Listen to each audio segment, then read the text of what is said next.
citywide. The first couple things I need to get out of the way is we are going to be having someone filling in for our dog control officer full-time, and that is going to be Richie Pine. He's been gracious enough to help us out over the next 2 months until we have the position filled. So Richie will be coming in to do his paperwork this week, and we will be moving forward with that. Because we already have money that's available, so there's no reason to, and it hasn't been filled, so we have the money there. Second, there was an announcement made at the last board meeting that October 18th we were going to have a vote on the 91 Hutchins Road project. That is going to be, right now, tentatively, that is still on for October 18th. It all is depending on Councilman Blaisdell's schedule. Right now, he believes he will be here for October 18th. If he is not, we will push it back to the first meeting in November. Because I will want a full board here for that meeting, for that vote. Okay. You know, before I get into all this, I just want to say, you know, I read the papers and I look at comments that people say, you know, and everyone wants me to make a statement on this budget and you know, and comment on the budget. You know, so I've offered what I have so far, and I have said, you know, some things of what we have. But people still get that information wrong, and they misquote me. They call me a liar. They say that that I have the numbers.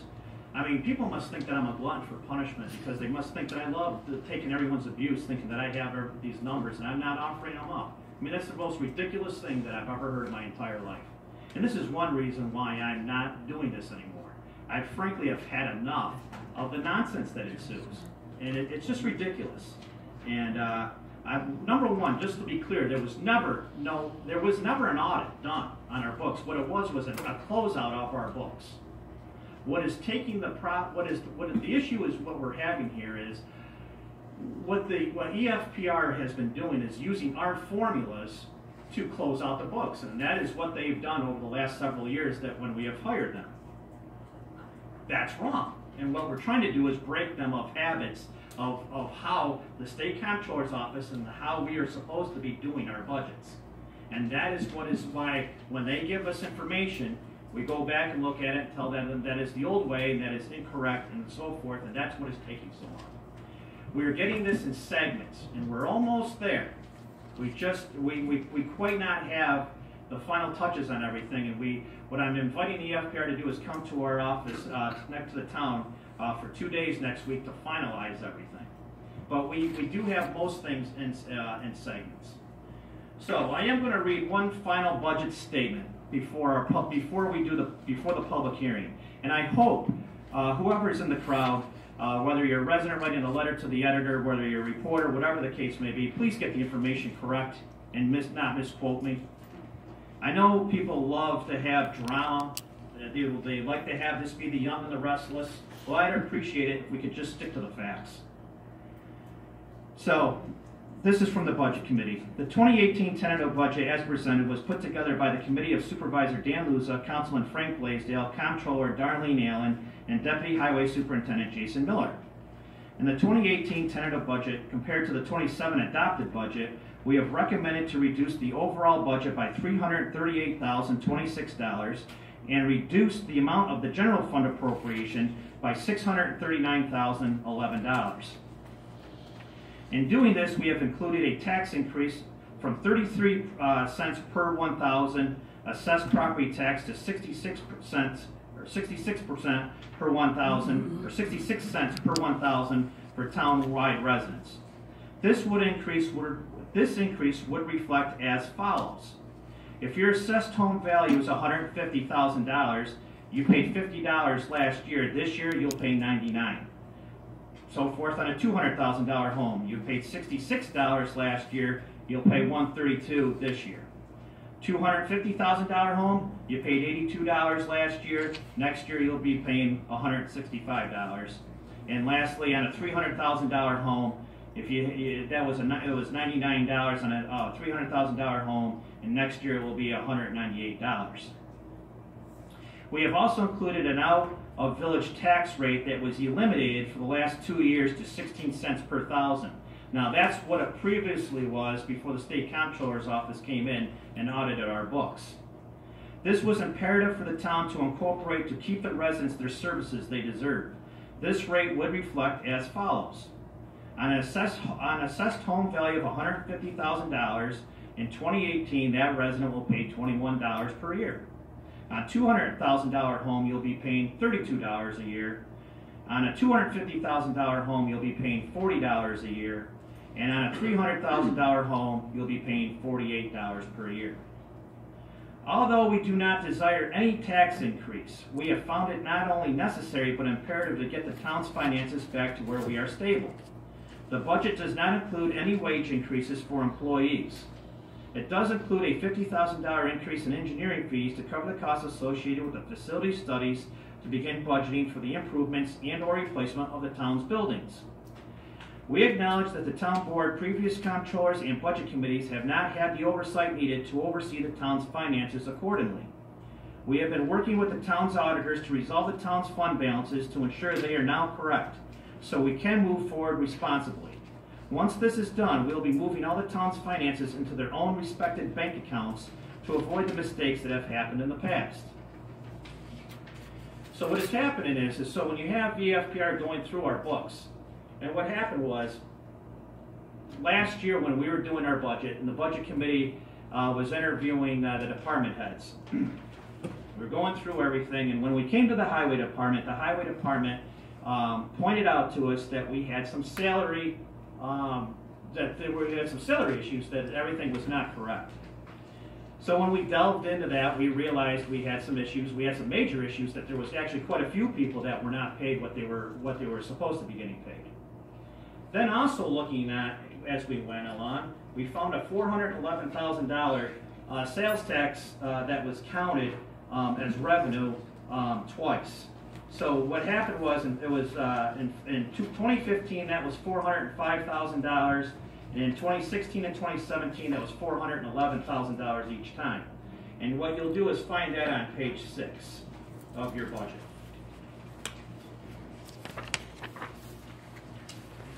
So, if you look at if ever you have a budget in front of you, you look at page 6. If you look at the second line, which is A1001, real property taxes, that is how it was supposed to look. As amended in 2017, you have 411,475. That's when you count it. Unfortunately, it says tentative 2018 now because this is this year's budget. In 15, 16, and 17, the tentative for 2015, tentative 2016, and tentative for 2017 were supposed to be at 0. They were not. In 2015, it was at $405,000. In 2016, it was $411,000. In 2017, it was $411,000. This was not a clerical error. This was a mistake made just on this particular thing 3 times. But the good thing is, I'm glad it happened. And I know people are out there going to say, okay, well, I mean, that's kind of ridiculous. Why would you be glad that type of error was made? Well, the reason is because if we didn't delve, when we had these errors that made us go back and look further into the budget, then when we hired EFPR, we kept going digging, and people think, oh, okay, this is just an easy fix. But the problem is, we've been budgeting this way in Milton for 30 years. And when you keep unraveling the earth for 30 years, layer upon layer, you're going to have to try to make sense. It's like putting a huge jig puzzle together. And that is what is consuming a major amount of time from EFPR and our budget committee. When you're trying to do things for 30, this wasn't just last 2 years, or last year, 2 years, or 3 years, or even in my term 6 years. We've been doing this since we've had our budget. And the biggest problem that we've had currently right now in our bank account, we have a total of $4,568,000 in the bank. That's the grand enchilada. That's everything. The problem is that money sits in the bank as a whole, and that's not the way it should be. And what we need to do is now break that down accordingly between the DB, the DA, the A, and the B accounts. And that's the last step that we're on. we have finalized everything, and that's why when certain people write letters to the editor that used to be elected officials in this town have no clue what they're talking about when they call me a fortune teller and things like that. If they came to the meeting and listened to the meeting, or had people actually who was at the meeting tell them the right information, I never once said that, or what he was saying, oh, well, where did he come up with $700,000 to appropriate? That's how far we made it with EFPR. Now, according to EFPR, we have about $1.3 million in our A account. So that's why we felt comfortable enough to appropriate $700,000 to that, to balance that budget, to balance that account. Now, when it comes to the DB account, I'm fairly confident that we have the money for that, because what is happening is we have $3.1 million that we take in sales tax revenue this year. Next year we have it that we're saying that we're going to take in another $3.1 million. That's a very conservative estimate, because we're saying we're going to take in the same amount. So if we take in the same amount, our DB account, which that's what the state comptroller's whole article was on us, has to be rectified first. So when that is rectified, which that will be, and leave about $200,000 left over, then it goes to the B, and then it goes to the DA accounts. Which leads me to the B account. The reason why, as you heard me say earlier, we had to raise that 16 cents, or actually put back the 16 cents. That is to replenish that account. We will raise $970,000 in taxes in that one, for that account. And what will, wait, hold on, actually, let me get that correct. No, I will raise a total of $970,000 in taxes. I'm sorry. We'll raise $157,310 in the B account through that 16 cents being put back in there, which means then we'll have to come up with approximately $100,000 in appropriations. Now, according to EFPR, when we're going through this, we had at least $160,000 in that account. So we are, we felt fairly comfortable that we're going to be well under what we need to do to appropriate and balance that account. So that's, that's where we are. That's the reason why this is taking so long. It's a painstaking process. But my goal here is when I leave this seat, is that everything, for the first time ever in the town of Milton, everything over at the Boston Spa National Bank will be balanced appropriately, and it will have each category will have its own separate account, which it should have been done eons ago. And so that's why we are where we're at. I know people are frustrated. The budget committee's frustrated. We're getting there. It's a process, and and the reason also why we put the tentative budget forward is because we had to. Those are the rules of the state of New York. We had to do it. So I would appreciate the fact that if anyone that is in this room tonight, they've heard what I said, you can get a copy of the budget. I'll be more than happy to give a copy of my statement to anyone tomorrow morning, and you can have at it. Please set the record straight with people on what the actual figures are, and not that we're living in Walt Disney World and visiting Magic Kingdom. I really would appreciate it. It would be a first time ever in the town of Milton that we actually do things appropriately.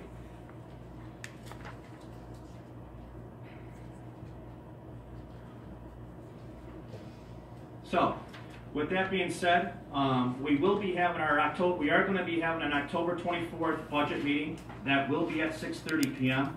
I don't know if we really can't vote on things tonight. What I will do is I'll put it on the agenda for October 18th, that we have an October 24th budget meeting, budget workshop, so we can do that appropriately, and we'll go on from there. So, if at this point we are not going to be having any questions from the audience, because it is a budget workshop for the town board, and we'll move forward. So if anyone from the town board has any questions, what we can do is, we might not have the answers for you tonight.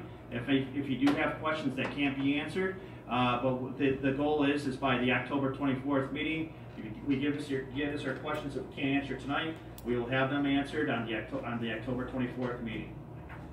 So, who's up? Which first page is the right first page? Oh, that's one thing I left out. Thank you, Vinny. The first page, the right first page is the very first one. Now that was, please, so the page, the one that actually says page 1, this card, that was a photocopy or accident. We did put that in by accident.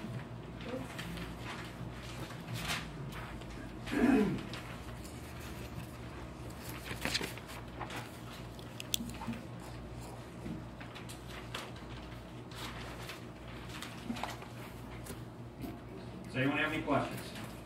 Or would you like to wait till October 24th? EA and DB, can somebody please explain the difference between Dave? Dave or Jason, crack at it. EA and DB were townwide tax and outside tax. Tax in the village was one, tax outside the other was a different amount. Over the past few years, we've gone with one tax rate. Excuse my voice, I'm not feeling well. Which was always supposed to be 2 tax rates. From getting into what the supervisor said,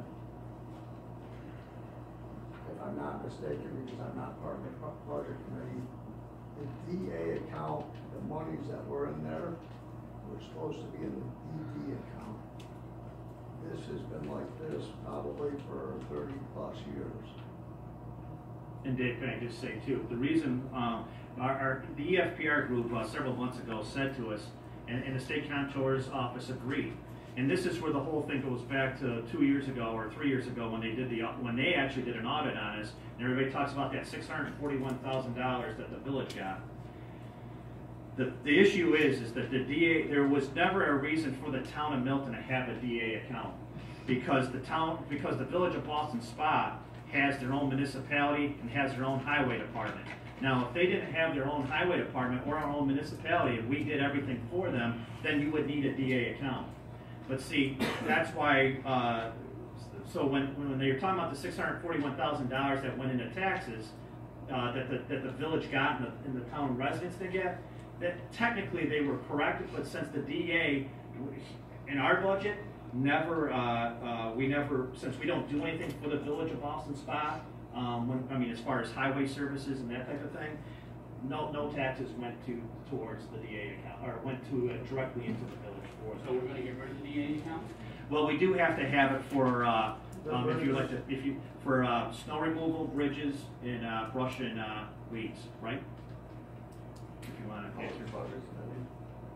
Benny, to answer your question, we would ask what's the difference. D is highway, A is townwide, B is outside of it.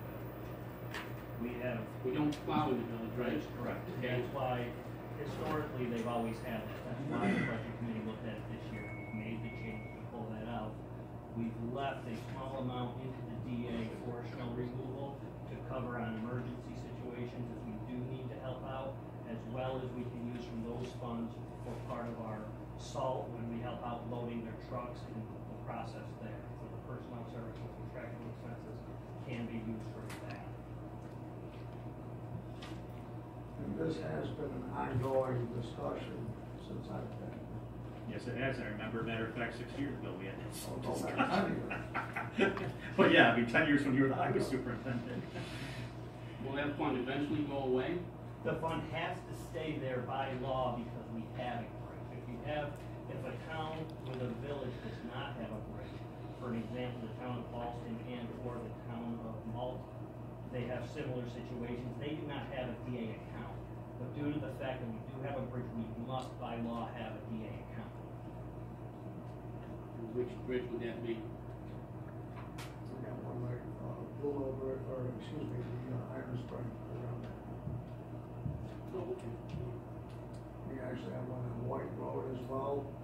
The span is too short. Yeah, but that bridge isn't in the, we have to keep this because we have a bridge in the village, is that what you're saying? Absolutely, I'm just trying to let you know how many bridges we I'm do have. I'm just worried about the bridges in the village. Obviously, White Road is not in the village. Well, being on the board, you should understand that the other bridges are critical because it's maintenance and they're very expensive to replace. I understand that. And they've been coming due very soon. Okay.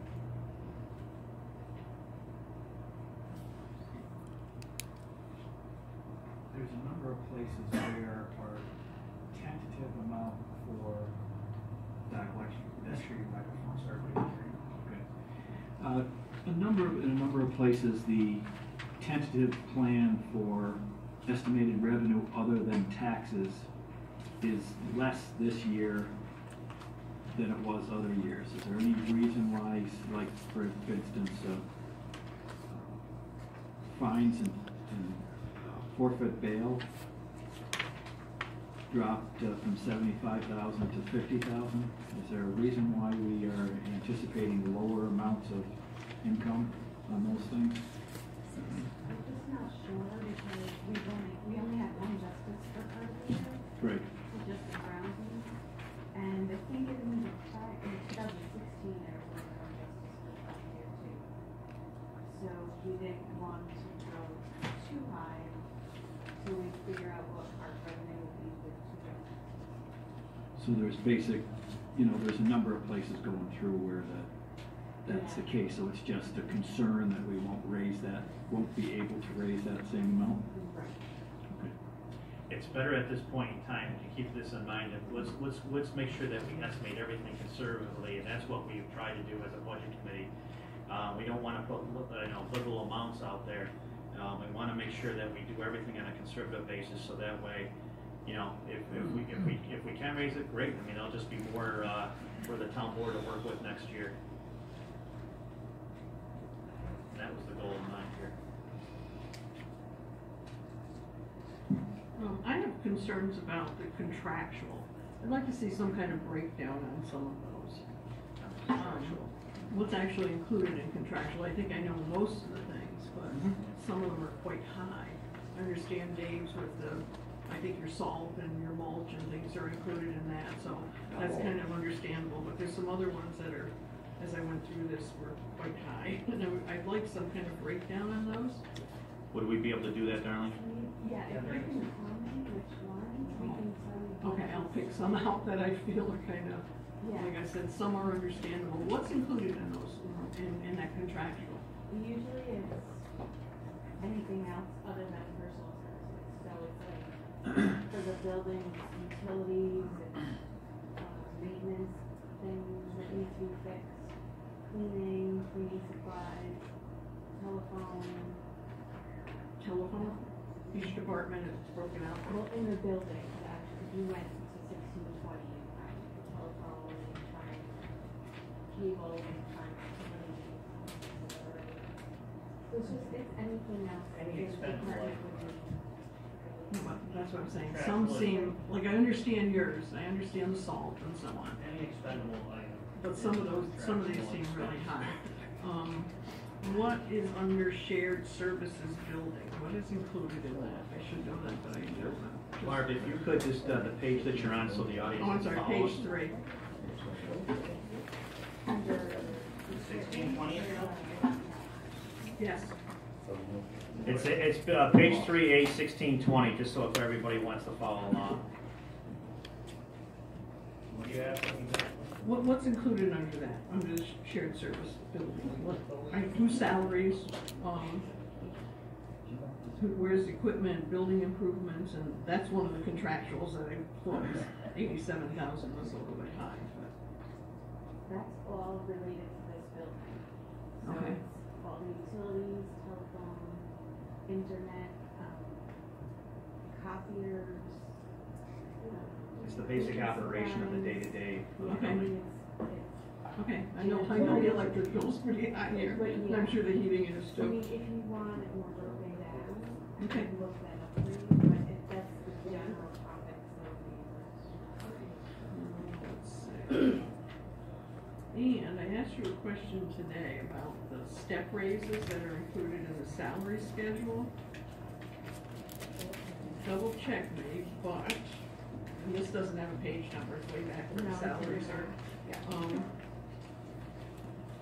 We have the first MEO. The pay rate is, and I don't want to get into another pay problem, so that's why I'm bringing this up. The rate right now for the first one is $24.88, and on 11/7/18 it's still $24.88. Yeah, Okay, and the second one is the same. And then 1, 2, 3, the fourth one also. Not everybody thinks that. Barb, the step raises that you would be including are only step raises that would take place after when this budget was in place. Right. So what these wages reflect is what their wages would be if we did it. Well, when I questioned Darlene on it today, she told me that these were the dates that they go into the higher rate. And there's 3 of them that have the same rate.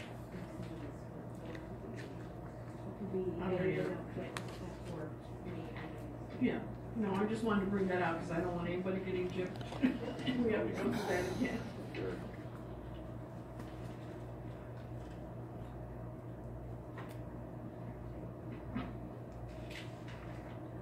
Any other questions? On page 4, the 31,200 under safety from animals, is that the 2 new part-time employees at 31,200? What's that gonna go to? Well, We assume two. that's the thing that we have to talk about. I mean, if we're going to have a part-time dog control officer, or if we're going to have a full-time dog control officer. I think this was based on a part-time, 2 part-time positions, so it wasn't based on a full-time job. That's something that the board needs to, if we're still on board with that. I know our town clerk, I've spoken several times with our town clerk and our deputy town clerk, and they would like to see a full-time dog control officer because they feel that the part-time dog control officers, too many things fell through the cracks. And I do believe I could have a letter at our October 18th meeting from Anthony Perone, who actually was one of the part-time dog control officers, and he does recommend that we do move to a full-time position for dog control. So that's just something for the town board to think about. I believe it would be better to do it that way. To what way? A full-time person. And you still probably have to have a part-time or 2 to make up for the overtime? Well, the thing was, is one way to eliminate the overtime would be to make them salaried. So that way they're not on an hourly wage. Right, that's what we did with Richie, I believe. I think Richie went back and forth quite a few times. I think he went from hourly to salary out.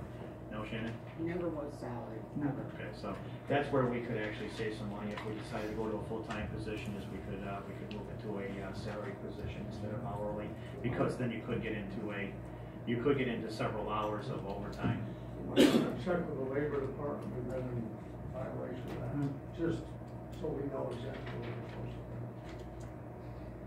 While we're on that, I'd like to make a recommendation that before we do any new hires, we make sure we know what we want to do with our benefit packages. And because we can't continue for new hires to offer lifetime insurance after 10 years. It's not that I don't disagree with that, Barb, and I think, we were moving along with that, but then it got shelved. The thing is, though, you have positions that we have to fill. Unless we can get that benefit package done over the next month, I don't foresee that with the dog control position, because if we do make that a full-time position, which it sounds like, for me, that's where some of the board members are leaning. I mean, we haven't done an official vote yet or anything, but if we do go with a full-time position for that, we're going to have to have that position filled before our benefit package is completed. Well, I mean, there's just no way around it. It would be the same thing with the secretary, or the confidential secretary. Absolutely. But the confidential secretary position, we can put a hold on. Dog control, you can't. We gotta have it. But I think we can vote to amend that personnel manual, I believe. We can vote to amend it, but we gotta replace it with something. I mean, we gotta put something in its place. Stipulation and something. Like I said. Well, that's a Jim Craig question that we would have to, We talked about this when we were working on the manual. I don't know if we can base it on a stipulation or not. Well, we'll talk to you. Yeah, I mean, the legalities of the whole thing would have to be Jim. I'll call him and ask him. Okay, that's fine. Thanks. Yep. Dan, I spoke to Jason and Dave about if the committee and or their department would look at a consolidation for shared services between the highway and the parks to save money. Would that be a consideration? Actually, in the past, I know before I came here, I know that was something that was actually done. And then we did have some issues with both departments, and then I know when Jason was hired on, I think the relationship between Jason and David is obviously, as everybody can see, is a good one. So I do think that is a benefit to the town if we actually.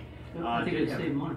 It is, and if we actually consolidated both departments that way, that's how you get things done quicker and more productive if you consolidated both those departments. Because then, when the building and grounds has a down day, they can go to highway. When highway has some free time, when they have some free guys that they can free up, which they have done already, without even being without us even doing that, out of to help us out and help the town out, they've already done that. So I want to commend the both of you for that.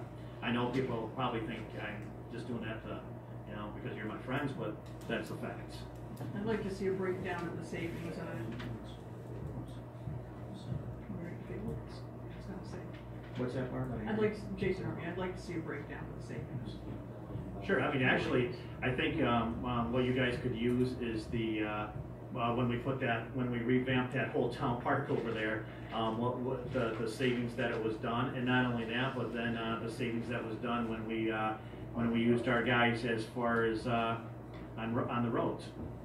Yeah, and we brought that up with every board member at some point over the last 2 years. If we were to move that way, all we would be looking at doing is basically a consolidation of personnel in terms of daily duties under one umbrella to give us the freedom to use the manpower accordingly. We have a lot of guys that are skilled laborers in the highway department that we can use for this. Absolutely. It would have to be done where the budget itself of equipment contractor would stay exactly where it is, so the board would have full control over all of the expenses. It would really be the day-to-day operations of the manpower that would be looking at. So you're not consolidating budgets, you're saying? No, correct. You're consolidating Correct. just It's overlapping manpower, You got it. which you're kind of doing already.